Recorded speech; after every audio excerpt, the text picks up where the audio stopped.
السلام علیکم پیارے بچوں، آج ہم سیکھیں گے سلام کے بارے میں۔ پیارے بچوں، ایک مسلمان جب دوسرے مسلمان سے ملتا ہے تو پہلا کہتا ہے السلام علیکم، یعنی آپ پر سلامتی ہو۔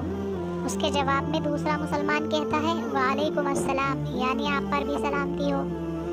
اسلام میں سلام کرنے کا بڑا ثواب ہے۔ ایک دوسرے کو سلام کرنے سے محبت بڑھتی ہے اور اللہ تعالیٰ خوش ہوتے ہیں۔ سلام میں پہل کرنے والے کو 10 نیکیاں ملتی ہیں۔